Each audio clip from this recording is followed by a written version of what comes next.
Hola, buenas tardes. ¿Se escucha? Sí, ¿no? Buenas tardes a todas y todos. Mi nombre es Delfina Sapia. Soy miembro de la Juventud Aeronavegantes, parte de la Juventud Sindical Nacional.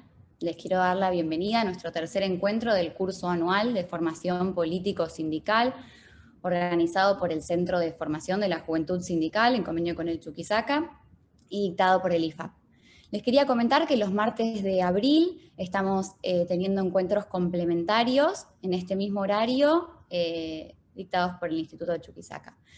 Algunas cosas a tener en cuenta antes de arrancar, las dudas que vayan surgiendo a lo largo de nuestro curso del día de hoy las pueden hacer por acá o por los grupos de WhatsApp y la compañera Nati va a estar leyéndolas y pasándolas por acá.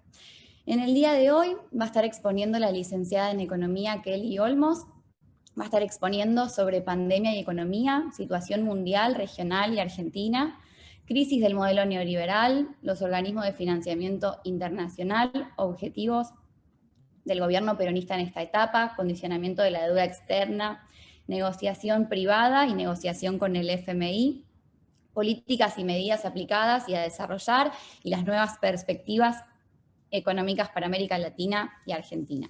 Antes de arrancar, le quería dar la palabra a Juan Pablo Brey, que es el secretario general de Aeronavegantes, sindicato al que pertenezco, es parte de la Juventud Sindical y secretario de prensa de la Confederación Argentina de Trabajadores de Transporte. ¿Cómo está, Juanpi? Ahí está, a ver si ahí se me escucha. ¿Sí? Bueno, buenas tardes, muchas gracias Delphi. Llegué justo porque estaba ahí conectado y se me fue la señal y bueno, recién volví a entrar y justo cuando decían mi nombre, Delphi. Así que bueno, muchas gracias Delphi por la presentación, por el espacio, por darme la palabra. Quería agradecer también a Horacio Calculi, también secretario de Juventud nuestra, de Aeronavegantes, por la participación y por todo el armado, la organización de este espacio. Por supuesto también a Cristian Jerónimo, el conductor de la juventud, de esta juventud sindical. También agradecer a Javier Mourinho, del IFAP, a Kelly, por supuesto, que hoy va a ser quien va a estar dando esta charla, y a todos los integrantes de este instituto, ¿no? Del IFAP, saludarlos, agradecerles y felicitarlos por la labor importante tan importante que llevan adelante.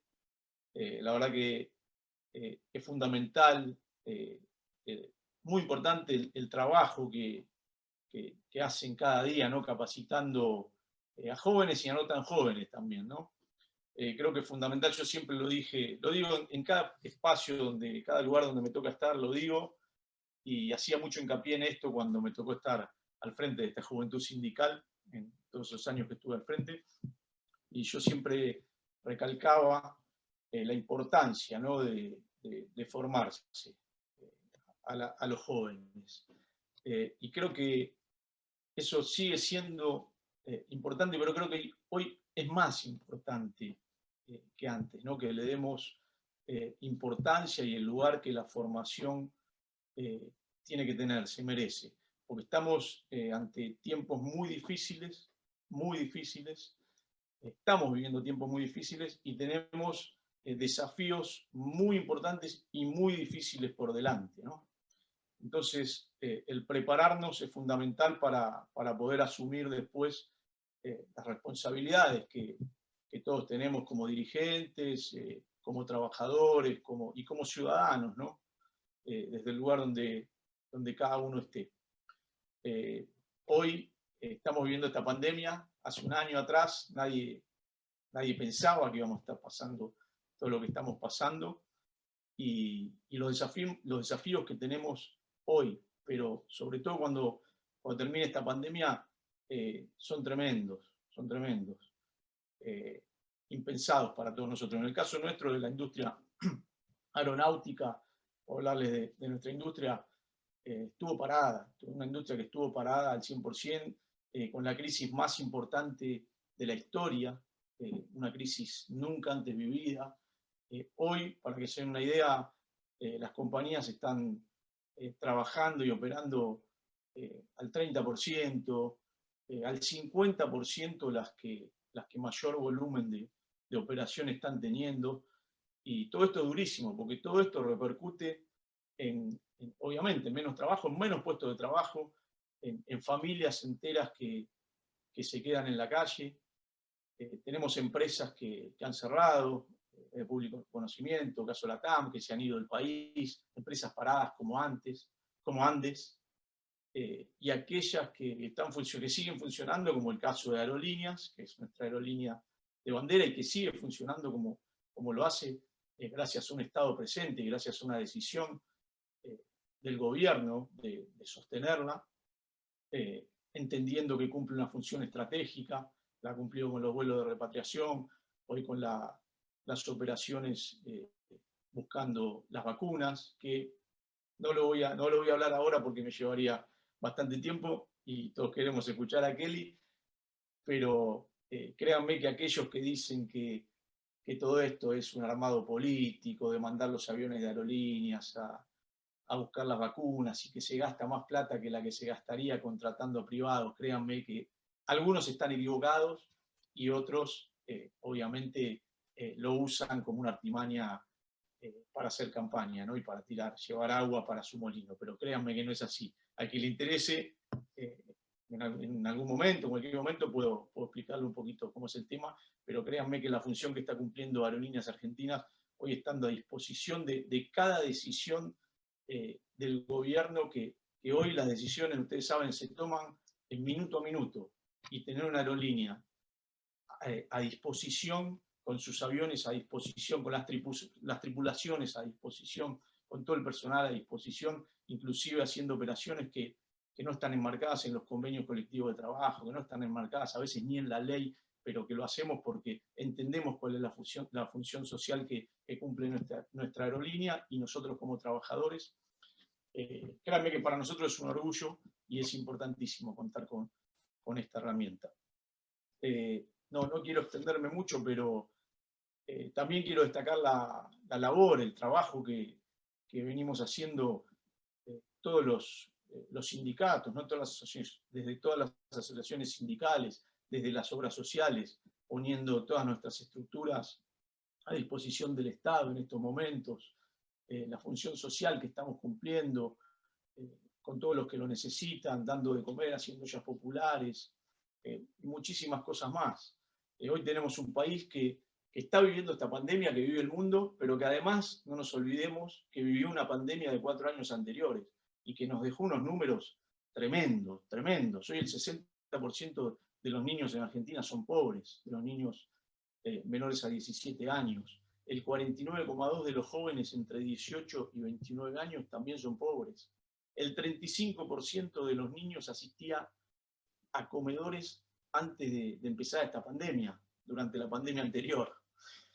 Y bueno, y el 10,5% de nuestra población está en situación de indigencia. Entonces, tenemos unos números alarmantes. Por eso, estos son solo algunos números para que tomemos conciencia, ¿no? de la situación grave y difícil que estamos viviendo en nuestro país. Por eso, vuelvo a repetir que aquellos que tenemos responsabilidades, sean más chicas, más grandes, pero todos tenemos alguna responsabilidad que cumplir, tenemos que despertarnos, compañeros, compañeras, tenemos que despertarnos y poner todos nuestros esfuerzos para que este país salga adelante, para poder tener el país que soñamos. Tenemos un país hermoso que no podemos sacar adelante. Bueno, tenemos que prepararnos, tenemos que capacitarnos y tenemos que estar en las mesas de toma de decisiones, porque somos los trabajadores los que conocemos mejor que nadie cada una de nuestras actividades. No quiero extenderme más. Muchísimas gracias por el tiempo. Gracias, Kelly, te veo ahí, por lo que vas a estar hablándonos. Gracias a cada uno de ustedes por escucharme. Bueno, muchas gracias, Juanpi. Y qué importante lo que decís, qué importante capacitarse, ¿no? Para entender lo que decís y darnos cuenta cuando nos informan y cuando se intenta tergiversar la realidad con algún fin.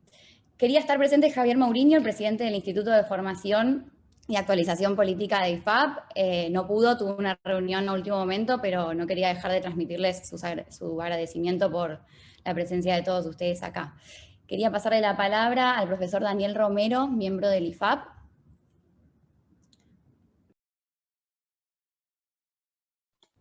Hola. Sí, bueno, no, simplemente agradecer, darle la bienvenida a todos, agradecer a todos en nombre del Consejo Directivo y de todos los integrantes del IFAP. Creo que las palabras de Juan Pablo fueron por demás esclarecedoras sobre la importancia de la capacitación, sobre la situación del país, y doblemente importante que como buen legado del peronismo, que siempre, aún en momentos de crisis, en momentos de acción, ha tenido su espacio para esto, para la formación y para la reflexión para poder accionar. Así que simplemente agradecer a toda la CGT en su conjunto, la verdad, como dijo Juan Pablo, por todo lo que ha hecho y por el espacio que siempre nos ha dado el IFAP, y por todo lo que está haciendo por el país, a Juan Pablo en particular, por su gran esfuerzo en permitir todos estos encuentros, a la juventud sindical especialmente, a Horacio, a Federico, a todos los compañeros, y quería también agradecer especialmente a los compañeros del Instituto Chuquisaca que están compartiendo con nosotros estos eventos.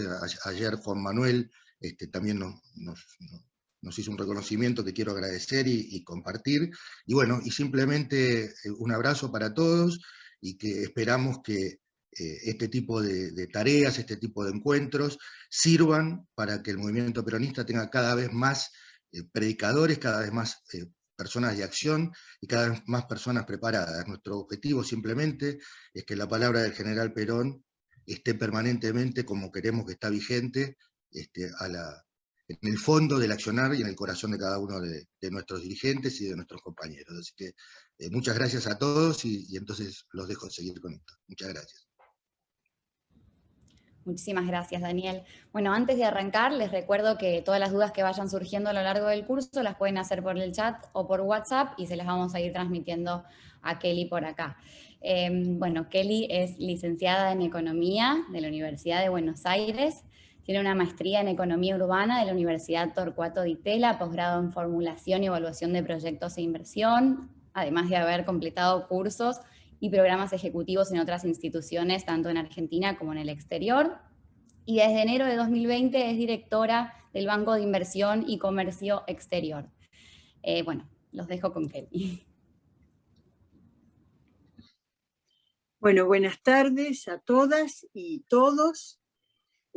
Agradecer a Juan Pablo, al gremio de aeronavegantes, a la Juventud Sindical, al Instituto Chuquisaca, y por supuesto al IFAP también, al cual yo pertenezco, por darme la oportunidad de entablar este diálogo en el marco de la capacitación de cuadros y dirigentes político-gremiales.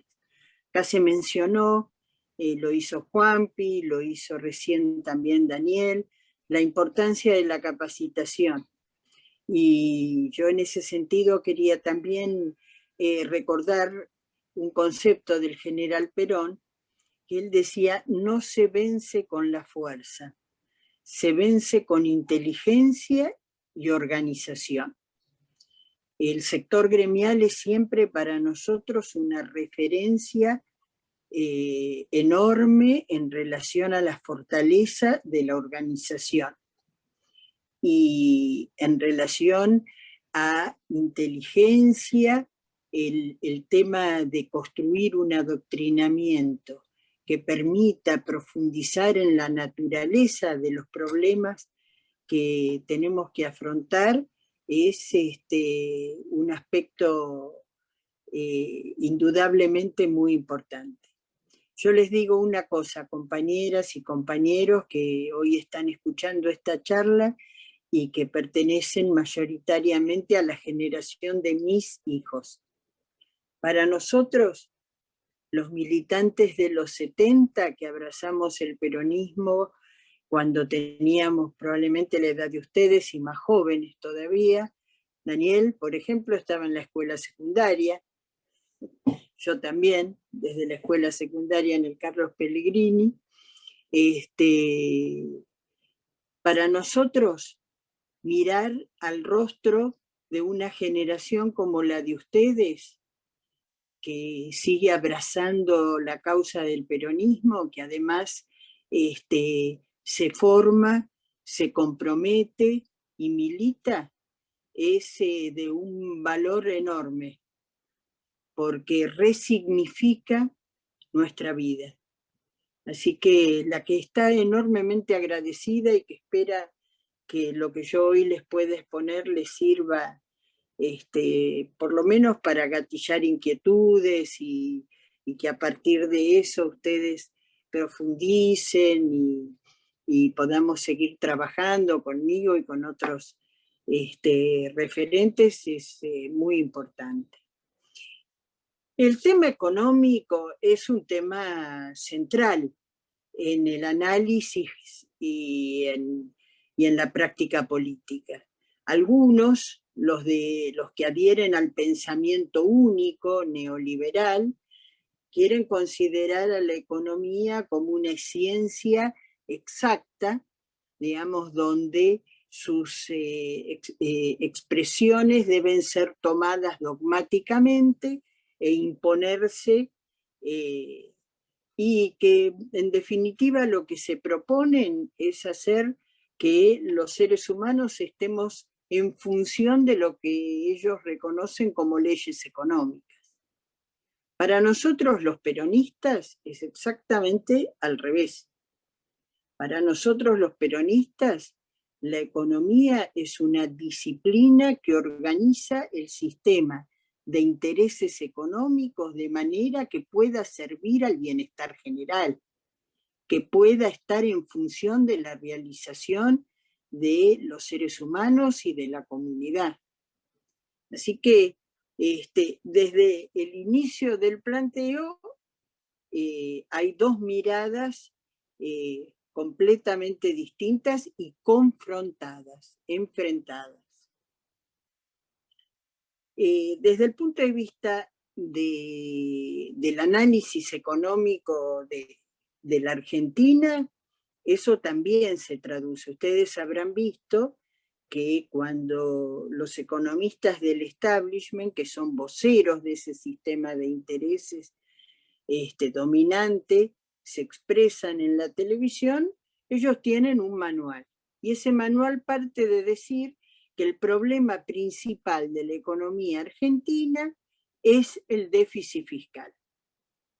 A partir de decir que es el déficit fiscal, las recetas que formulan son siempre recetas de carácter contractivo. Reducir el déficit, que quiere decir reducir el gasto. En nuestro presupuesto, 2/3 del gasto es gasto previsional y un 70% es gasto social, así que cuando uno dice reducir el gasto, está diciendo reducir claramente la política hacia la tercera edad, la política hacia la salud, la política hacia la educación e incluso las transferencias económicas que son necesarias para orientar el sentido del desarrollo de la economía. Y después acompañan eso siempre con una desgravación impositiva, por lo cual el círculo de achicamiento es permanente, porque en realidad, digamos, cuando reducen la tasa de ganancia de las grandes empresas, reducen las retenciones a las exportaciones primarias, tanto agropecuarias como mineras, que cuando reducen las tasas de impuestos sobre bienes personales, que son una clara manifestación de la capacidad económica de cada contribuyente, bueno, con eso están alimentando el déficit, no por la vía del gasto, sino por la vía de hacer más pequeña la recaudación. Y hacen más pequeña la recaudación reduciendo jubilaciones, salarios públicos, incentivos al desarrollo de nuevos puestos de trabajo, y se lo transfieren a los que más tienen, a los que están pagando ganancias y van a pagar menos, a los que están pagando retenciones por sus exportaciones primarias y con la política de ellos pagan menos, a los que deberían, porque tienen acumulado un stock importante de capital a través de sus bienes, les reducen los impuestos y en consecuencia el círculo del achicamiento, que es un círculo de transferencia de ingresos de los más humildes a los sectores con más capacidad adquisitiva, es un círculo vicioso de carácter permanente. Eso en general, además, lo acompañan con la apertura comercial. Ellos hablan de productividad, de la necesidad de competir en el mundo, y la realidad lo que hacen es inundar la economía con bienes con valor agregado producidos en el exterior, que destruyen la capacidad de generación de valor agregado de nuestro sector industrial, ajustan además el sistema científico-tecnológico, que es central para poder generar un valor agregado competitivo internacionalmente. ¿Y qué logran con todo eso? Como lo logró Macri, porque todo lo que los acabo de describir ustedes recordarán que fue una parte sustancial de la primera etapa de la gestión del macrismo. Logran debilitar la economía y fundamentalmente logran debilitar al sector del trabajo, porque el sector de trabajo se ve enfrentado a la necesidad de priorizar entre la defensa del trabajo o la posibilidad de pelear salario. Y eso es en definitiva lo que buscan, el debilitamiento del sector del trabajo para poder concentrar un nivel más importante de ingresos en lo que son los sectores dominantes de la economía. Si eso lo tradujeran en una reinversión dentro del sistema productivo, tendría características graves, pero, digamos, también tendría alguna posibilidad de regenerar las condiciones productivas internas. Pero acá en la Argentina y en el mundo, a partir de lo que fue el consenso de Washington y a partir de lo que fue la crisis del petróleo previamente, a mitad de la década del 70, esa capacidad de concentración de la riqueza en pocas manos se fuga de los países que generan esa riqueza hacia las guaridas fiscales, donde obtienen protección, donde prácticamente no pagan impuestos o las tasas impositivas son mínimas y constituyen un flujo de capital que alimenta un proceso de especulación financiera. Eso se llama, da pie a lo que se denomina la financiarización de la economía, porque esos flujos de capitales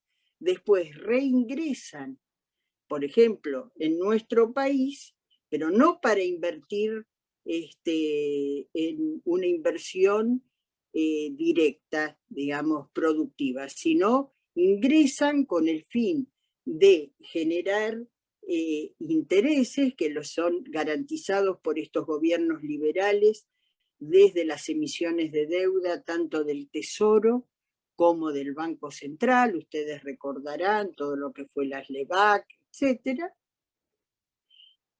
Y forma parte de un pacto por el cual esas divisas ingresan, generan un excedente o se apropian del excedente de la economía real a través de esas tasas de interés enormes que se le garantizan, y después, digamos, también simultáneamente se les garantiza un retraso del tipo de cambio que les permite una tasa real de ganancia enorme que se llevan con mucha más celeridad además de la que ya generaron al llegar.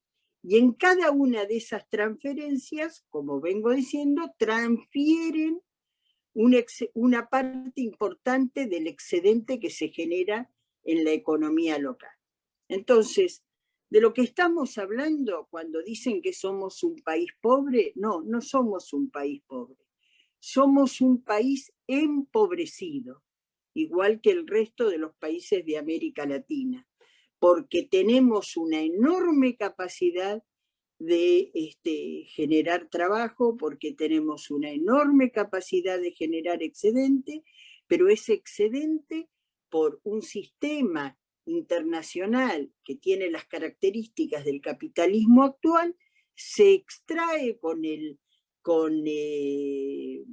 apoyo de gobiernos que son afines, como fue el gobierno de Macri, como fue el gobierno de la dictadura militar del año 76, como fue también en los 90, se extrae y se remite nuevamente a esas guaridas fiscales y a inversiones en los países centrales. La verdad que eso lo que hace es reproducir una situación que nosotros venimos viviendo desde la colonia, digamos, lo que Galeano llamaba las venas abiertas de América Latina, ¿no? Estos procesos de extracción que hacen que el capital que podemos generar a través del trabajo, del ahorro y del esfuerzo de los argentinos termine en los países centrales. Para eso, además de generar un excedente y de que ellos se apropien de ese excedente, hay una segunda condición, y es que ese excedente, para poderse transferir al exterior, tiene que poder transferirse en divisas. Y ahí se genera lo que ustedes habrán escuchado hablar mucho tiempo, que es el tema de la condición bimonetaria de nuestras economías. Nosotros emitimos como país soberano una moneda, pero esa moneda no tiene todos los atributos de las monedas que emiten los países centrales. Sirve para las transacciones entre nosotros, pero no la reconocen para las transacciones internacionales de importación y no la reconocen como reserva de valor. Y no la reconocen como reserva de valor los sectores centrales porque, bueno, aspiran a tener una moneda que les permita acumular en esos países y además no la reconocen como reserva de valor también el conjunto de los argentinos, aún de los que tienen una muy pequeña capacidad de ahorro, porque las crisis periódicas que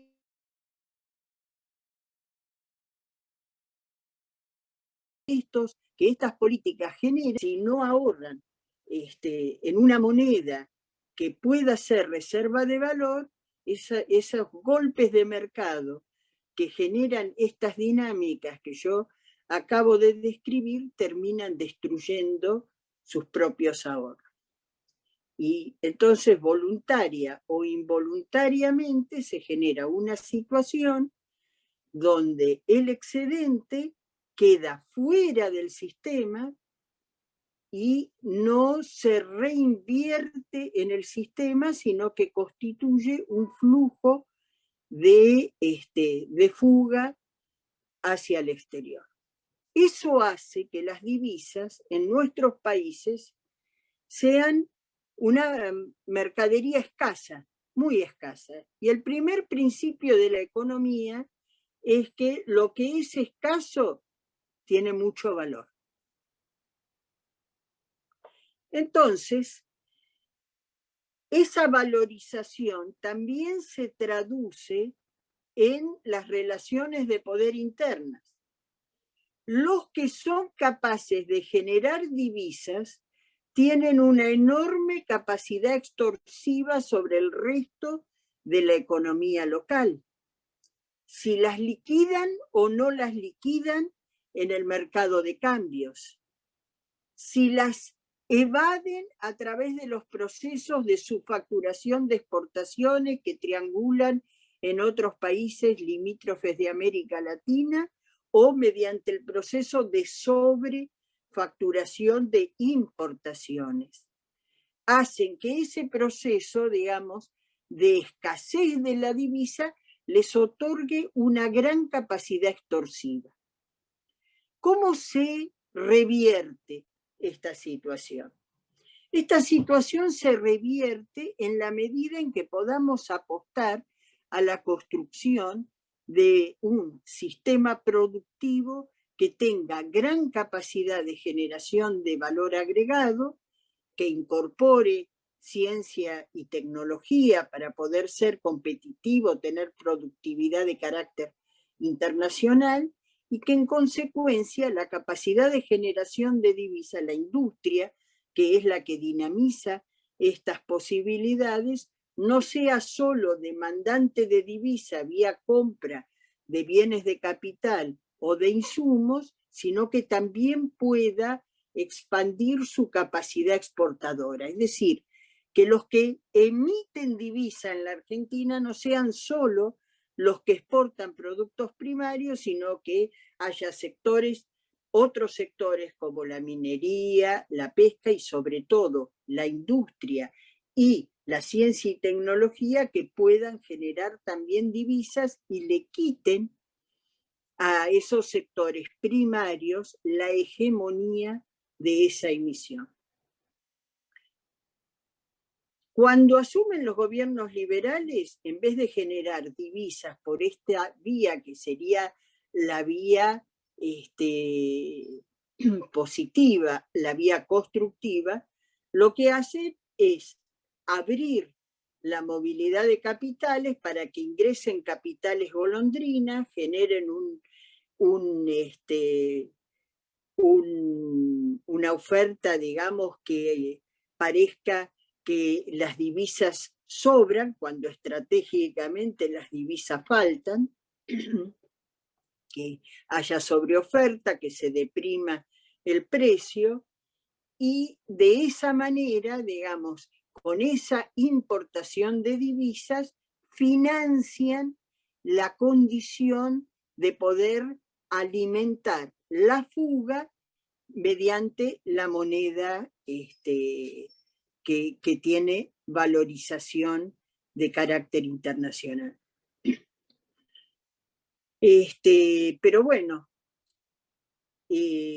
cada nivel de desarrollo, discúlpenme, se asienta en un sistema de intereses que se favorece con el mismo. De manera que romper con este mecanismo de primarización y especulación y transformar la economía en una economía virtuosa de producción, de generación de trabajo con derechos y de generación y capacidad de acumulación interna, significa poder romper con un sistema de intereses que se beneficia con aquel otro proyecto y generar un sistema de alianzas y de intereses que le den sustentabilidad política a nuestro propio proyecto. Eso no se logra de un día para el otro. Entonces, lo que uno percibe permanentemente, digamos, en estas situaciones es la existencia de una puja, de una lucha por la imposición de los intereses particulares de cada uno de estos dos proyectos. Por ejemplo, ustedes vieron el año pasado que en virtud de la pandemia hubo que avanzar en una importante emisión de moneda para poder distribuir, digamos, ingresos a los sectores que habían tenido que paralizar su trabajo, y por la vía, digamos, del sistema financiero y de la enorme concentración que tiene el capital, en un determinado momento esa liquidez adicional llegó a esos sectores concentrados e intentaron un golpe de mercado, que es el mecanismo a través de fuertes niveles devaluatorios en los que se apropian de grandes proporciones del ingreso nacional.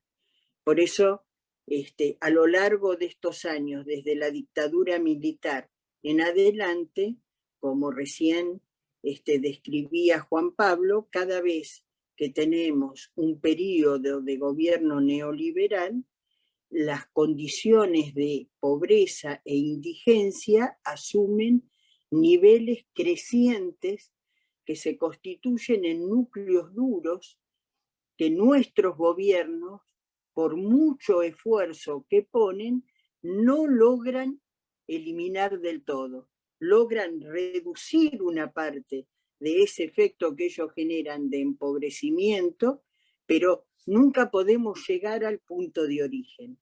Van quedando dentro de la estructura sectores muy empobrecidos que están sometidos al trabajo informal, un trabajo sin derechos, o incluso sectores que aún siendo asalariados reciben salarios que los colocan debajo de la línea de pobreza. El gobierno nuestro, desde que asumió, se propuso revertir esta situación.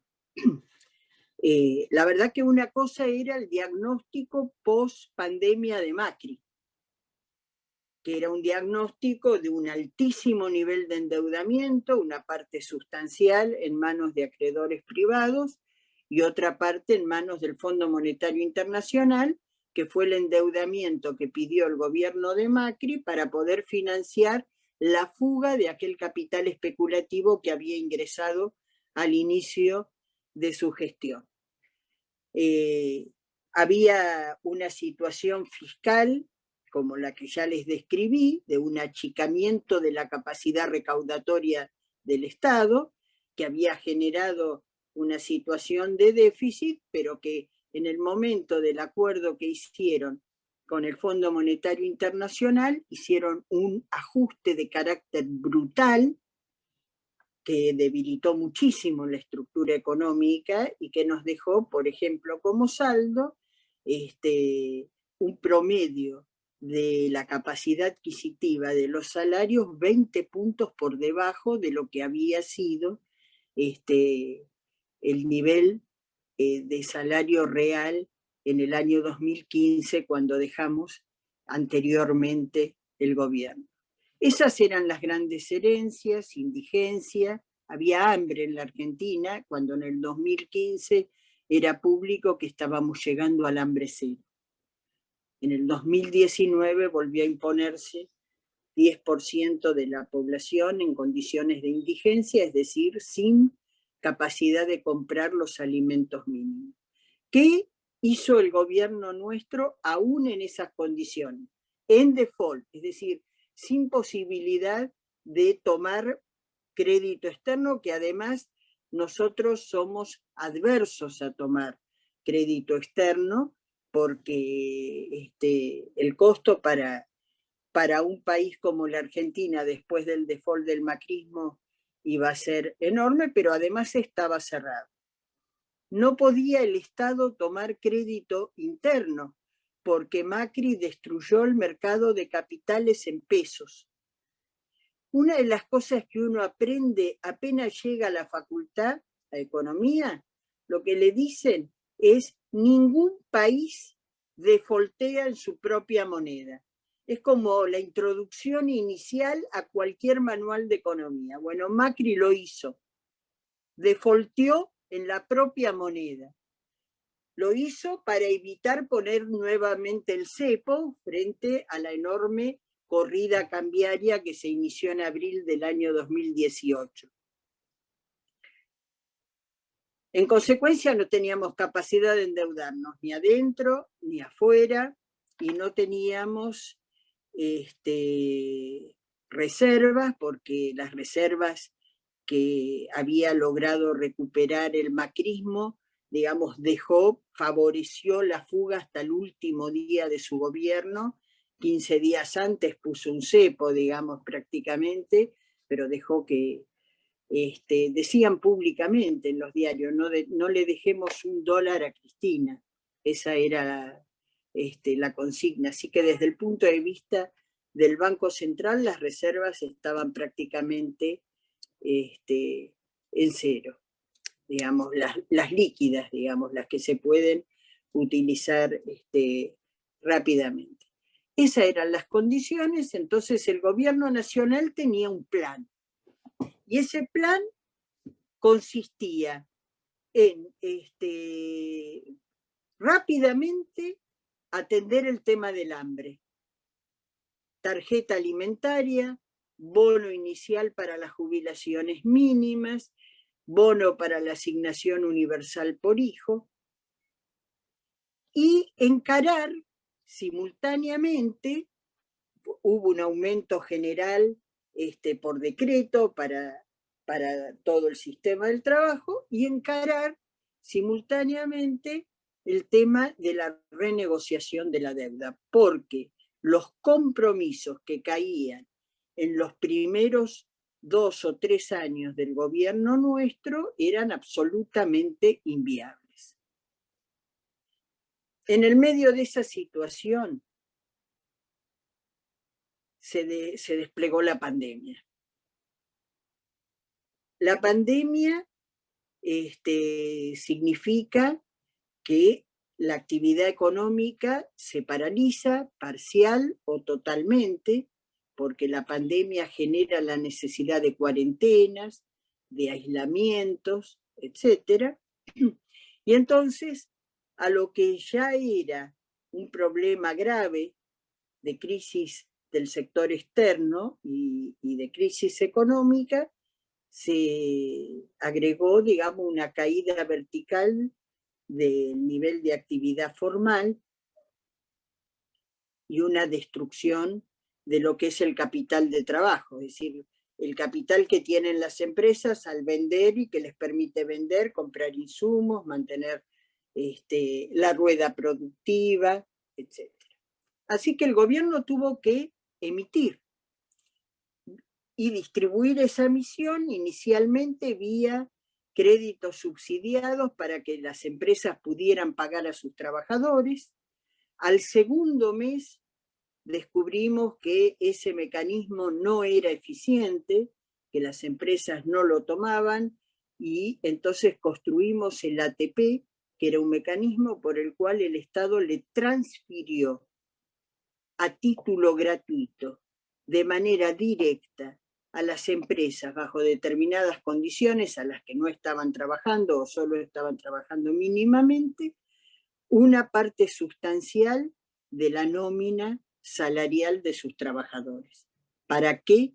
Para que retuvieran a los trabajadores, para que no cerraran más empresas y para que a la salida de la pandemia se pudiera estar en condiciones de recuperar los niveles de trabajo, como efectivamente estuvimos viendo a partir de noviembre del año pasado, donde, digamos, los niveles de actividad se han recuperado a punto tal de que en febrero de este año ya tenemos niveles en la industria y en la construcción superiores a los de la prepandemia.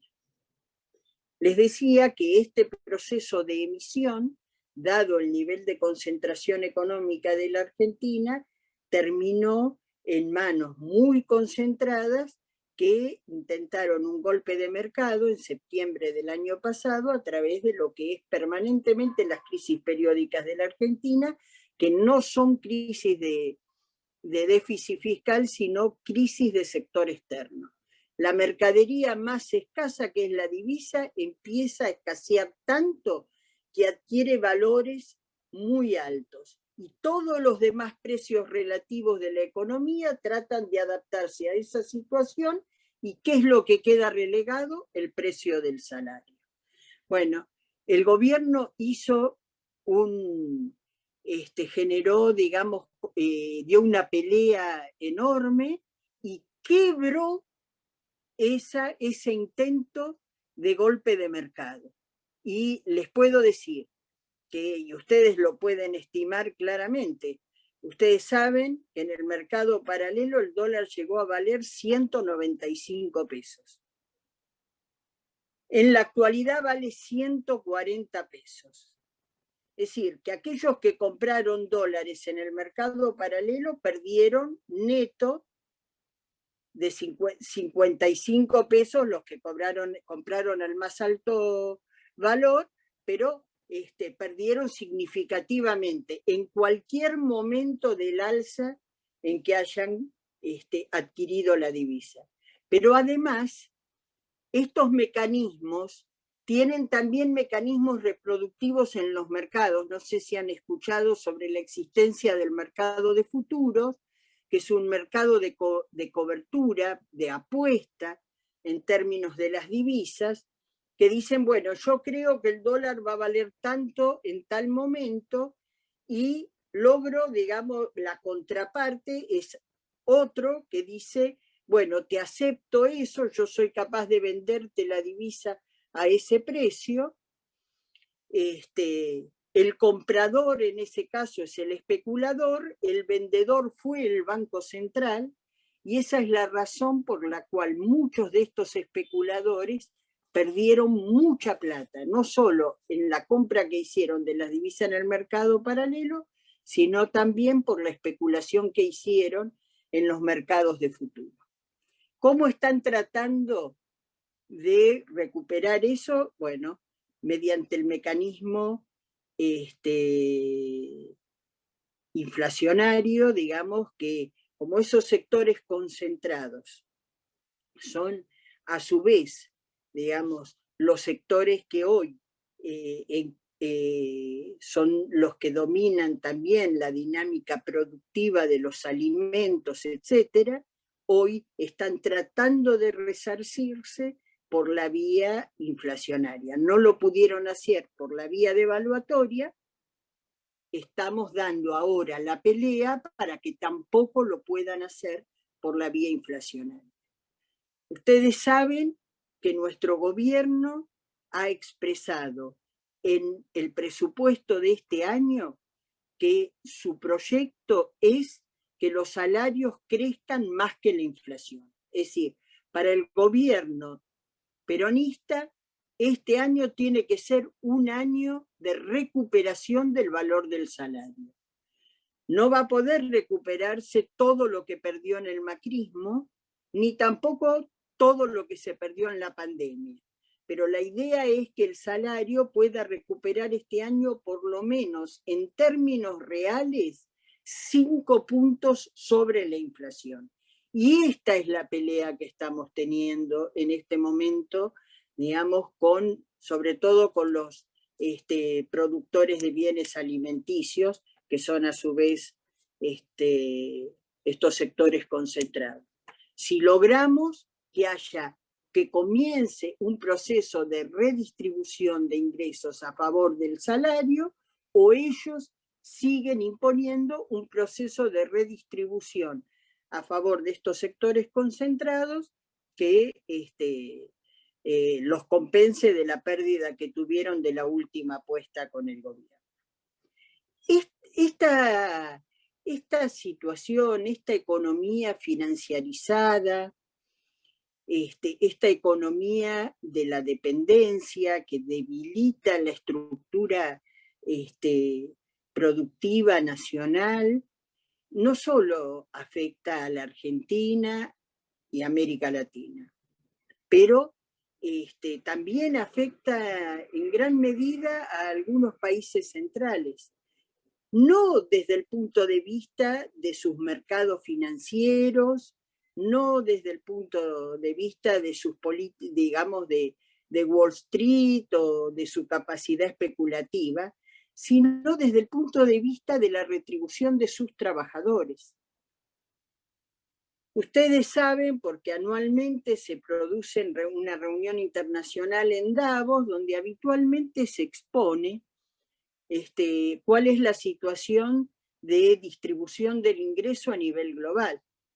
Y este proceso ha llevado a que el nivel de concentración y polarización económica a nivel global sea tal que antes de la pandemia, 10 personas, menos de lo que para nosotros es los dedos de la mano, concentren niveles de riqueza que son iguales a los que tienen el 50% de la población mundial de menores ingresos. Los 3.500 millones de personas más pobres de la humanidad tienen el mismo nivel de riqueza que un puñado de personas que viven en los países centrales. Y es muy interesante que con la pandemia todo esto ha vuelto a ser debatido y escuchamos declaraciones del Fondo Monetario Internacional, declaraciones del propio presidente de Estados Unidos recientemente que asumió, que es Biden, que reconocen esta situación y consideran que hay que intervenir para revertirla. Biden hace un par de días planteándose volver a regular las condiciones del mercado de Wall Street y volver a incrementar las tasas impositivas que redujo Trump durante su gestión, lo que dijo es, de las principales empresas estadounidenses, el 90% hace 5 años que no tributa un peso al fisco de los Estados Unidos. Y el Fondo Monetario Internacional, en un equipo técnico encabezado por la misma Kristalina Georgieva, dijo, la pandemia ha generado una situación que agudiza los niveles de concentración del mercado, de niveles de concentración económicas preexistentes, a punto tal que eso va a impedir la reactivación económica, porque impide que nazcan nuevas empresas, impide la competencia, impide la distribución de riqueza hacia los sectores asalariados y en consecuencia, si no intervenimos para revertir esa situación,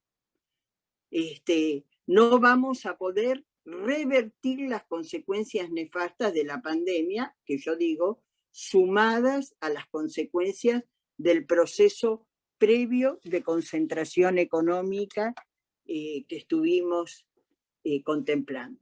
Ustedes, que son cuadros políticos sindicales, habrán seguido que hace pocos días hubo una votación en la Casa Central de Amazon, en Alabama, donde los trabajadores tenían que discutir si se sindicalizaban o no.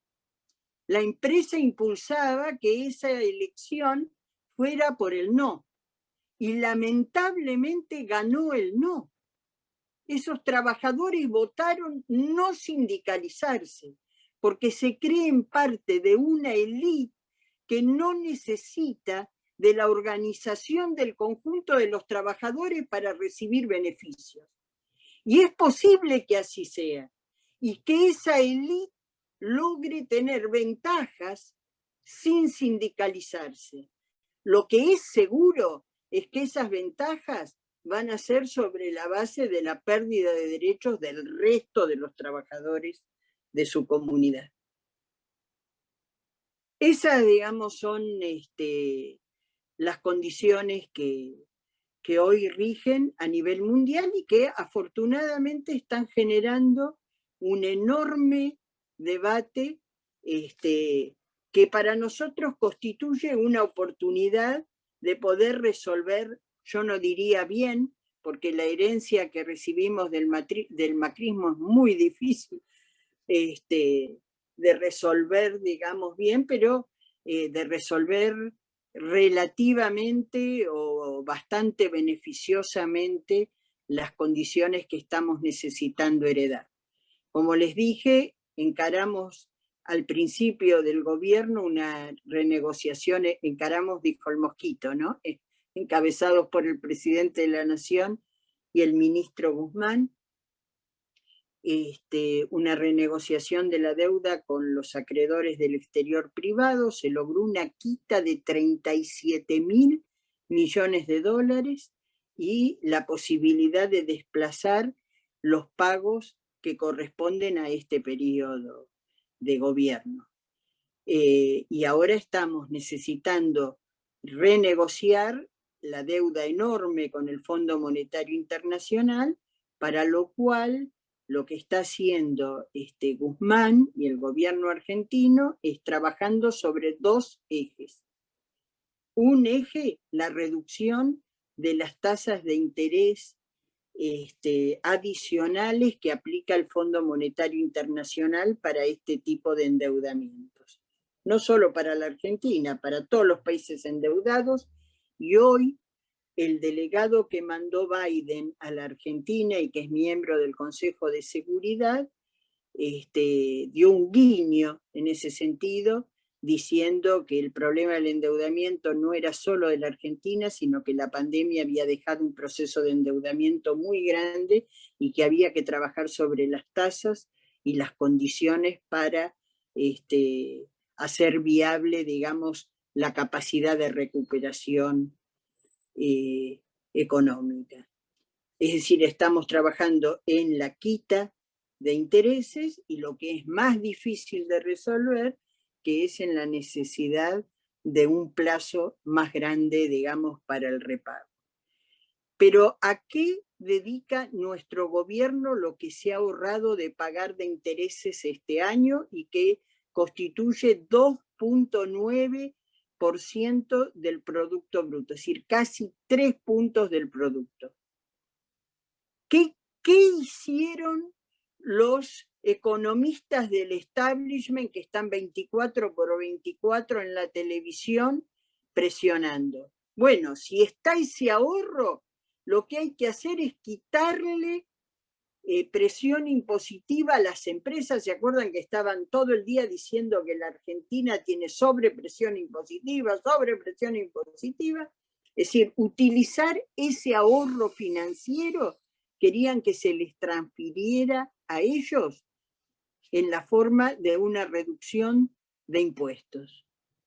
Pero el gobierno nuestro resolvió reasignar esa capacidad de ahorro en gasto público, en un gasto para inversión en obra pública, para inversión en ciencia y tecnología, para inversión en la estructura sanitaria, que fue además más que necesaria por la pandemia, y para inversión en educación. Salió Guzmán a enfrentar a todos ellos y cuando decían ¿por qué hay que reducir el gasto público? Guzmán contestaba ¿y por qué hay que reducir el gasto público? Nosotros no queremos reducir el gasto público. Nosotros queremos redistribuir el gasto público para hacerlo eficiente y colocarlo en función de las necesidades de recuperación del pueblo argentino. Así que aquellos que dicen que la política económica que lleva adelante Guzmán es una política de ajuste, están profundamente equivocados y lo que tratan es, por conocimiento o por desconocimiento, acompañan una política de socavamiento de un equipo económico joven, capaz, con mucha lucidez y además muy bien relacionado hoy con el sistema de decisión internacional y formador de opinión internacional que nos puede ayudar y que objetivamente nos está ayudando. En el Vaticano, a través del Papa Francisco.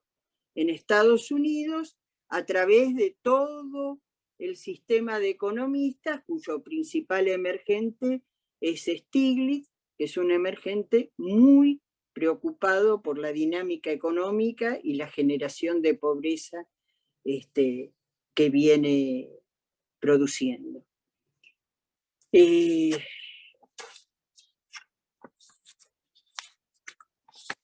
¿Cuál es? Hay dos ejes muy importantes que me parece central trabajar un poquito antes de tomar las preguntas que ustedes volcaron en el chat y de tratar, digamos, de responder a las mismas.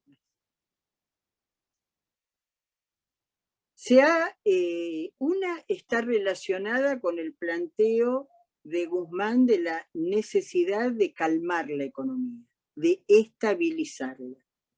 Es cierto que muchas veces se usó el término estabilización como sinónimo de política de ajuste, pero ese no es el concepto que está llevando adelante el Ministerio de Economía en la actualidad. El Ministerio de Economía en la actualidad dice: necesitamos ordenar las variables, la dinámica económica, porque la realidad es que cada vez que hay un proceso de desorden, hay un proceso también donde los más poderosos logran apropiarse de una cuota de los más débiles. Así que ordenar, transparentar, fijar con claridad, digamos, cómo es la dinámica económica es una condición necesaria para crecer.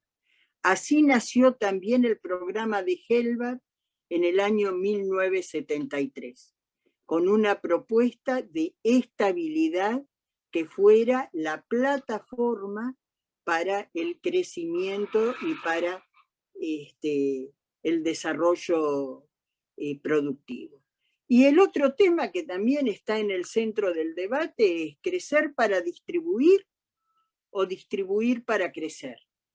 Los que plantean que hay que crecer para distribuir son los que dicen: la torta, para repartirla tengo que agrandarla primero y después repartirla. Ese después, como en todo el discurso liberal, no llega nunca, porque ellos se encargan de que la torta, digamos, no quede acá. Cuando la torta crece y ellos dominan la manera de distribuirla, toman una cuota y logran, por los mecanismos que antes les describí, cuando no pueden, como ahora que existe control de cambios, ¿qué intentan? Intentan subfacturar la exportación, crean sucursales en Brasil, Paraguay, Uruguay, le exportan esas sucursales a un valor y desde ahí recién al destino final a otro valor. Esa es una manera en la que fugan. Y la otra por la sobrefacturación de las importaciones. El único mecanismo real de crecimiento, de que la torta crezca, es repartir para distribuir.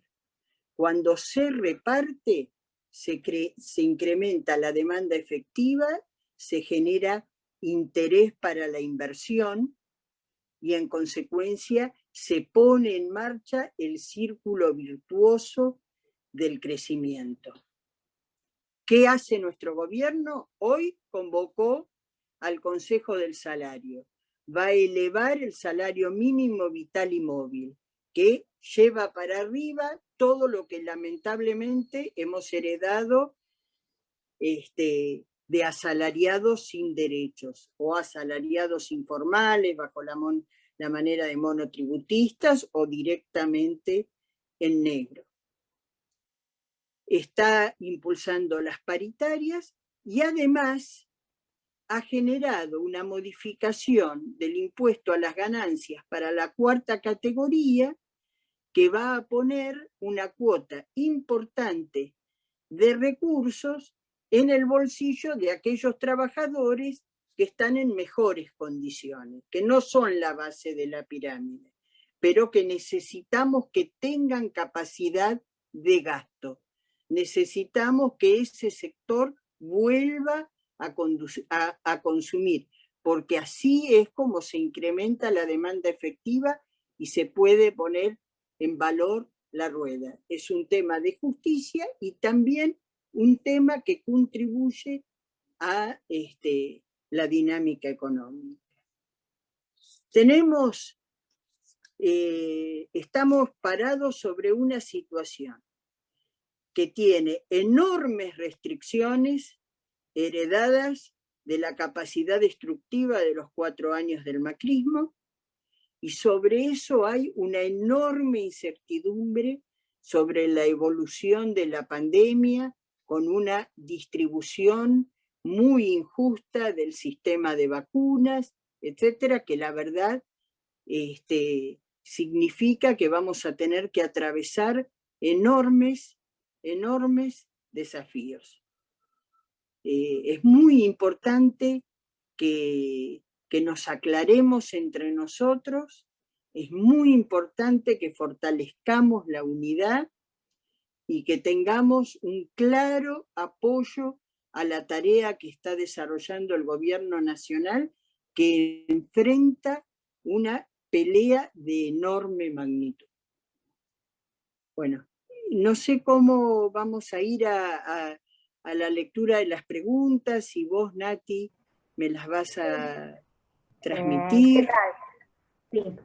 Bueno, buenas tardes a todos y todas. Mi nombre es Natalia Gutiérrez, soy integrante de la Unión de Trabajadores de Estudios Jurídicos y de la agrupación La Centeno de la Facultad de Derecho, la UBA.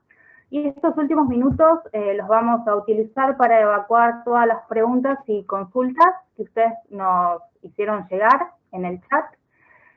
Así que bueno, si la licenciada me da el ok, arranco con las preguntas. Sí, por supuesto. Bueno.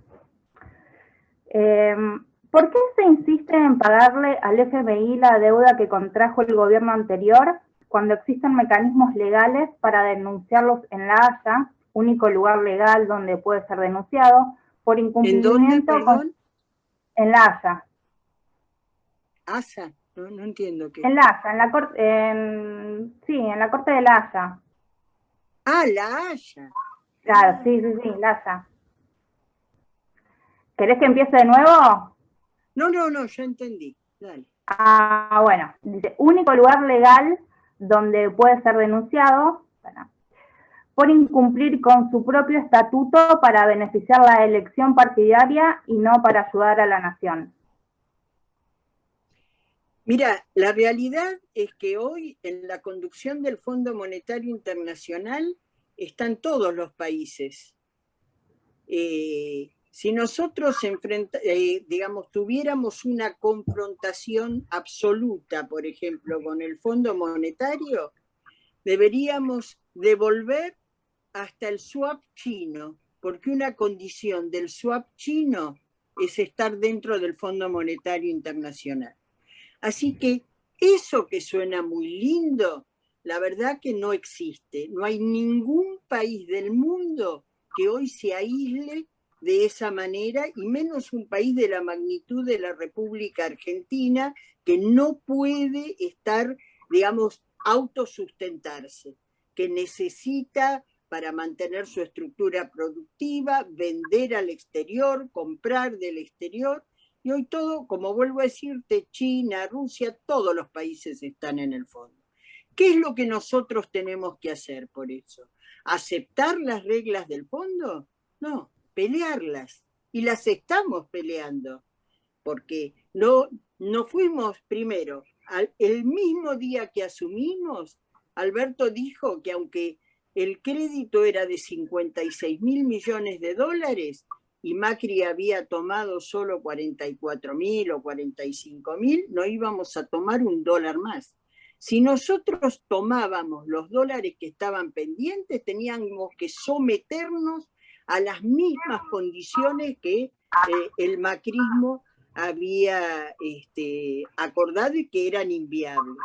Así que nosotros fortalecimos nuestra capacidad de negociación no tomando un dólar más y peleando todas las condiciones.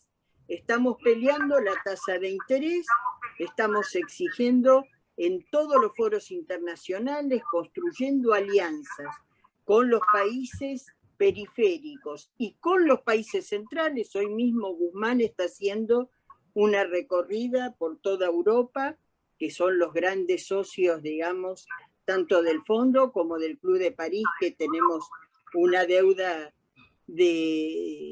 todavía de 2 cuotas anuales, para lograr que, en virtud de que esa deuda fue mal contraída sobre la base de una imposición política del anterior gobierno de Estados Unidos sobre el conjunto del directorio del fondo. Todas las cosas que nosotros sabemos nos tienen que dar la posibilidad de devolverla a un costo y bajo condiciones que no signifiquen la imposibilidad de que la Argentina se recupere. ¿Cuándo? Por eso dijimos no tenemos apuro. Es decir, nosotros no estamos planteando como querían algunos periodistas que fuera marzo, que fuera abril, porque tenemos el vencimiento de mayo con el Club de París. No, no. El gobierno nacional dijo será cuando estén dadas las condiciones para poder llegar al acuerdo que le sirva a la República Argentina. Bueno, cambió el gobierno de Estados Unidos, las cosas que hoy declara Biden son muy interesantes, esto que yo les digo, recuperación del sistema fiscal de los estados, Yellen dijo un impuesto a las multinacionales de carácter global, es decir, hoy vuelvo a insistir, González dijo hay que revisar las reglas del fondo para facilitar la situación de los países endeudados. En este mundo nadie se aísla. Lo que hay que hacer es negociar teniendo claro nuestros propios intereses y negociar presionando para que esos intereses tengan el mayor nivel de logro posible.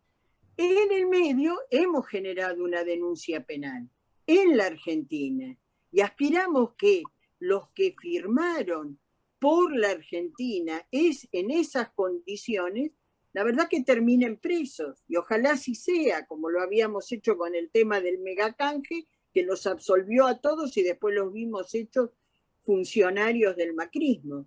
No es que no lo denunciamos, sí, lo estamos denunciando y esperamos poder ejercer un proceso sancionatorio. Pero sobre todo lo que nosotros tenemos que hacer es trabajar políticamente. Nunca más en la Argentina puede ser posible que los sectores populares crean que en la oligarquía argentina está la solución a los problemas de este país. ¿Qué duda cabía que Macri iba a hacer lo que cínicamente negó en toda la campaña? Así que la tarea, si queremos revertir esto para siempre, es una tarea política. ¿Y de quién es la responsabilidad? Nuestra. No tenemos que permitir que debiliten nuestra unidad. Si debilitan nuestra unidad, se van a volver a imponer, no por su fortaleza, sino por nuestra debilidad.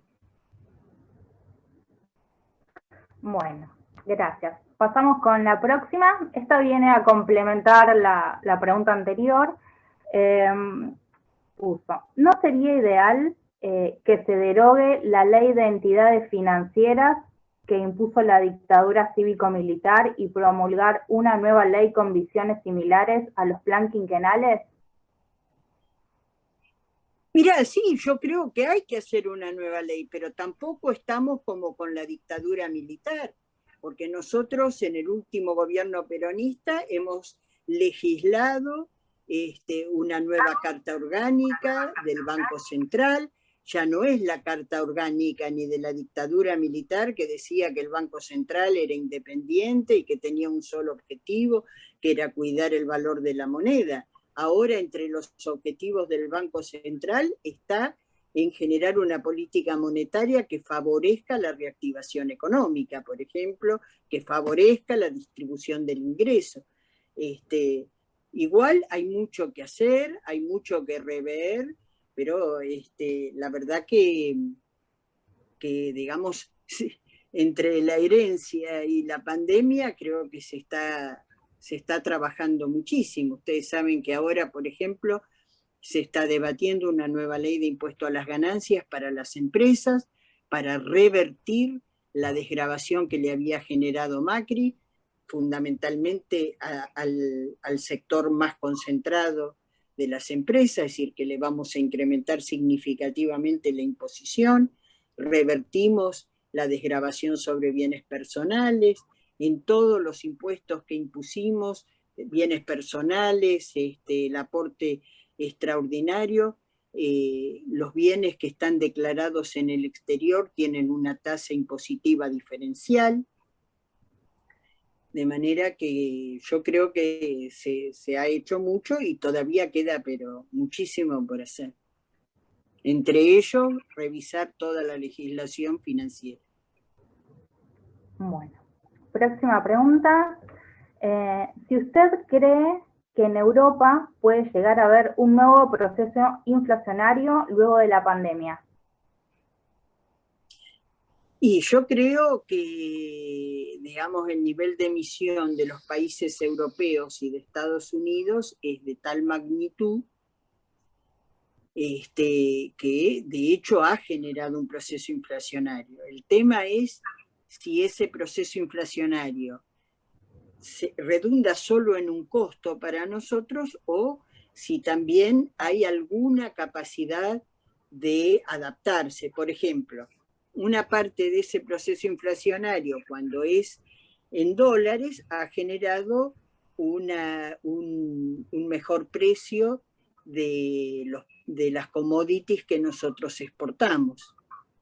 Y una decisión muy importante para que ese proceso inflacionario también tenga alguna consecuencia remediadora hacia nosotros es este planteo de emisión de nuevos derechos especiales de giro que tiene el Fondo Monetario Internacional, que es una redistribución de recursos sobre la base del reconocimiento de que hay otra liquidez en el mundo. Ahora, la disputa que está dando la Argentina en torno a eso es cómo se van a repartir esos derechos especiales de giro. Si esos derechos especiales de giro se reparten solamente proporcional al nivel de integración de capital de cada país, a nosotros no nos alcanza, no resulta suficiente remediación. Decimos, hay muchos países que no lo necesitan. Entonces estamos pidiendo que se constituya un fondo específico que a una tasa del 0,5% permita redistribuir esos fondos entre los países de mediano desarrollo que lo necesitan. Bueno, vamos a la próxima. ¿Se puede decir que los modelos de importación productiva y de exportación de materias primas solo funcionan en países de poca población? ¿Me repetís, perdón, porque me distraje? Sí. ¿Se puede decir que los modelos de importación productiva y de exportación de materias primas solo funcionan en países de poca población? Para mí no funcionan en ningún lado. Porque vos pensás, por ejemplo, países centroamericanos que exportan materia prima, frutas, etcétera, tienen Producto Bruto Interno per cápita de $150 por mes. Es decir, la verdad, la primarización de la economía no funciona en el sentido ¿para qué funcionar para nosotros? Puede ser que sea estable esa economía, porque en realidad lo que implica es un enorme grado de resignación. La nuestra es inestable porque seguimos peleando la distribución del ingreso, tanto nosotros como los sectores concentrados. La estamos peleando, por eso hay inestabilidad. Y es posible que en algunos de esos países ya impere. ¿Qué países son estables? Los centrales, que acumulan una enorme cantidad de capital y que, como dijimos, una parte importante de ese capital sigue siendo, como en la colonia, lo que se transfiere desde los países dependientes, y aquellos países periféricos que han asumido una distribución del ingreso enormemente regresiva y que no hay una pelea por una redistribución de ese ingreso. Nosotros somos inestables porque peleamos. Claro. Bueno, ¿cómo se puede hacer para que el dinero dado para consumo no termine en la cima tan rápidamente? Bueno, en primer lugar, generando otra estructura impositiva. Y por otra parte, generando otra estructura, otra dinámica, tanto del mercado de capitales como del mercado de divisas. Que una cosa muy importante que ha hecho nuestro gobierno es reconstruir el mercado de capitales en pesos, que como comenté al principio de la charla, Macri lo destruyó con el famoso reperfilamiento. ¿Qué quiere decir? Bueno, que nosotros tomamos el Estado argentino, las empresas, toman créditos en pesos, que es lo que la mayoría de la economía genera, pesos, y los repaga en pesos. Eso permite ampliar la demanda efectiva y permite ampliar la estructura económica. Si se repitiera esta voluntad, digamos, de una parte de esa capacidad excedente, de atesorarla en divisas. En la actualidad, digamos, esa posibilidad está encarecida. Lo tienen que hacer por la vía, por ejemplo, del mercado del dólar MEP contado con liquidación, que es significativamente superior a lo que vale el dólar de carácter comercial. Y si cualquiera de nosotros, como en la época de Macri, tiene una pequeña capacidad de ahorro y lo que hacía era comprar algo del cupo de los $200 que en esa etapa existía y todavía sobrevive, lo que pasa es que nadie la compra. ¿Por qué? Porque cada uno de esos dólares que compramos tienen dos sobreprecios: el impuesto país y el anticipo de ganancias. Y eso es muy importante, no porque a nosotros nos obligue a ahorrar en algo que es redituable, que es volver al plazo fijo, sea el tradicional o sea el ajustado, digamos, el plazo fijo ajustable que existe en los bancos a 90 días, sino también, perdón, me distraes, perdóname, sino también porque disuade, más allá de la pandemia, ¿no es cierto?, a los que van al exterior, compran en el exterior. Estamos hablando los que tienen mucha capacidad adquisitiva. Cada compra que se hace en el exterior tiene un valor de dólar de 160, no de 90. Entonces, lo que antes se iba en turismo emisivo y peor que en la parte, digamos, específicamente turística, en la compra en el exterior, que se hacía a través del turismo emisivo, hoy está muy encarecido.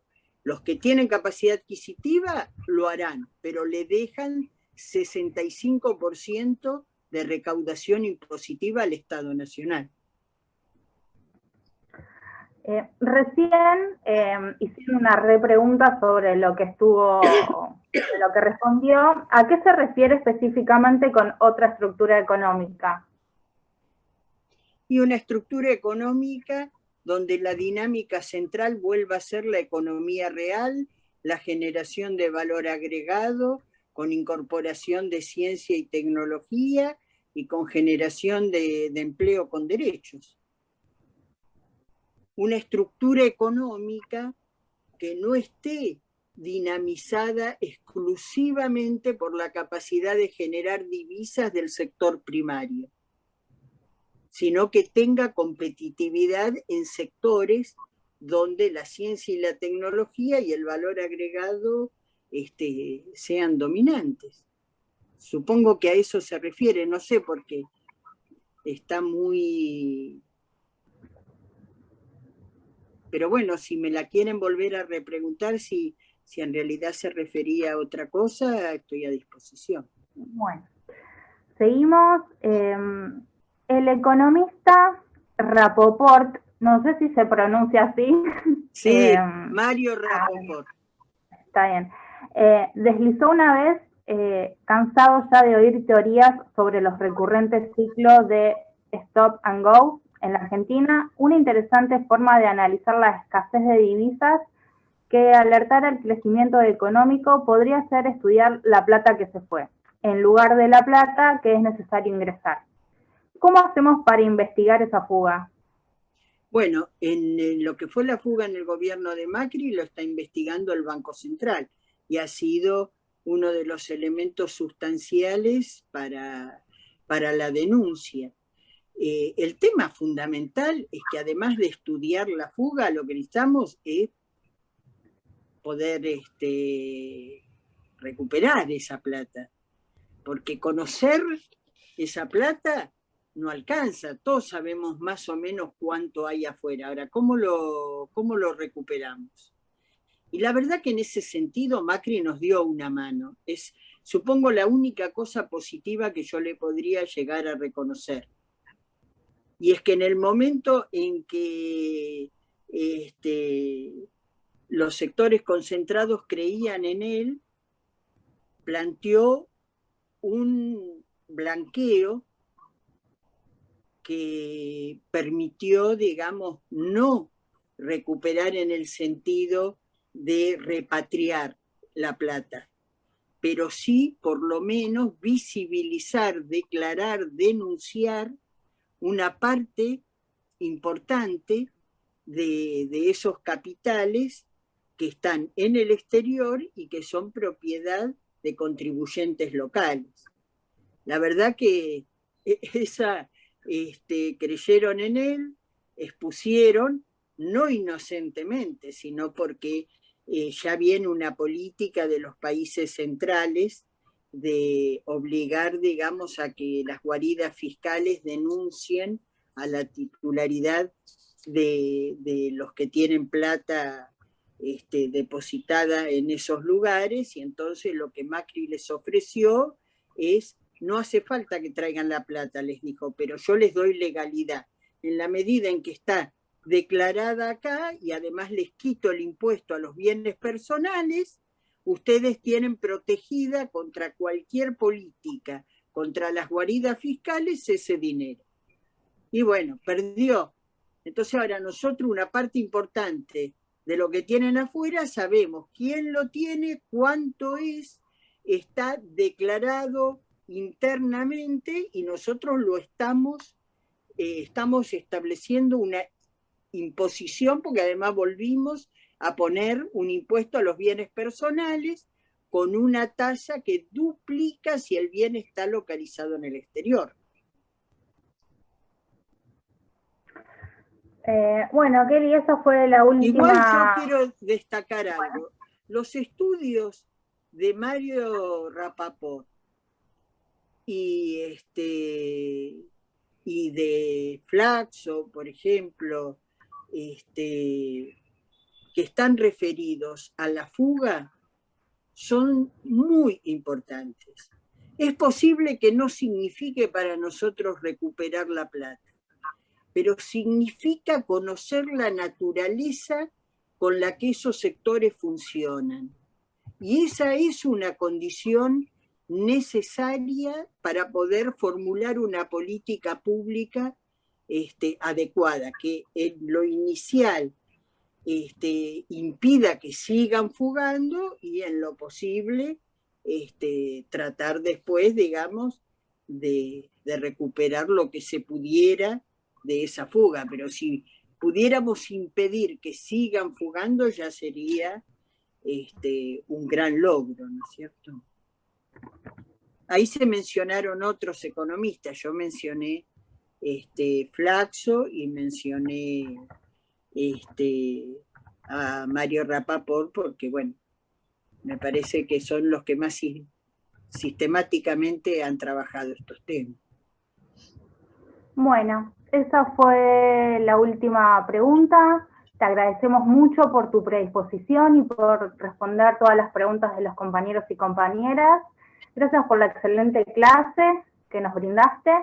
ya que es muy importante que nos sigamos capacitando, formando y construyendo un pensamiento crítico, ya que desde este espacio que está conformado por diferentes sectores, consideramos que la educación y la formación es la herramienta fundamental para poder erradicar la desigualdad social. Así que, bueno, te agradecemos mucho, Fede Savinsky. Fede, si estás por ahí.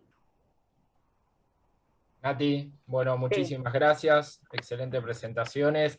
Kelly, excelente, impecable, como siempre, un poco lo estuvimos charlando antes de arrancar el encuentro la verdad que es un lujazo, como ponían ahí recién en el chat, poder tenerte con el nivel de tecnicismo, la experiencia militante y además la dedicación y el amor que tenés por la juventud.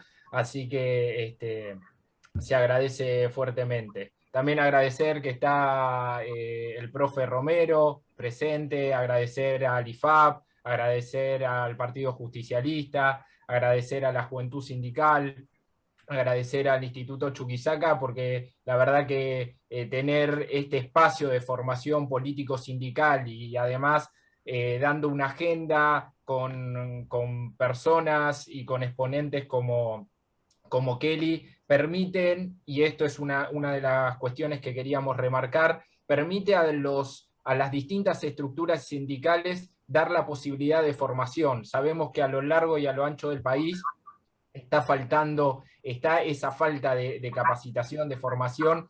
Entonces esta es una herramienta para que los delegados de base puedan juntarse, puedan tener herramientas que se compartan a partir de las reflexiones que todos estos contenidos van generando. Así que la idea es tener una actitud activa de invitación a cada uno de estos encuentros. Nos estamos, para lo que es el encuentro anual, como decía Nati al comienzo de la charla, nos encontramos cada 15 días, donde el curso anual está a cargo concretamente del IFAP, y durante el mes de abril estamos llevando adelante un curso complementario que es sobre conducción política, así que lo de los martes es a las 18 horas y lo de los días miércoles a las 17. Así que la idea es que podamos seguir expandiendo el grupo, expandiendo en sindicatos, expandiendo en grupos gremiales y expandiendo también en todo el territorio argentino, porque uno de los ejes es construir soberanía, es construir nación y principalmente utilizar esto que Alberto Fernández nos machaca todo el tiempo con la idea de federalismo. Así que está en nuestra tarea poder fomentar y poder invitar también a compañeros, a compañeras y a compañeros que se sumen a esta tarea de formación, darle continuidad, disciplina y poder seguir pensando la doctrina como ayer repetíamos y trabajamos en el curso para poder vivir mejor y seguir fomentando la construcción de la comunidad organizada. Kelly, muchísimas gracias. Nati, impecable. Fuerte abrazo para todos y todas y nos estaremos viendo la semana que viene. Gracias a ustedes por escucharme, cariño.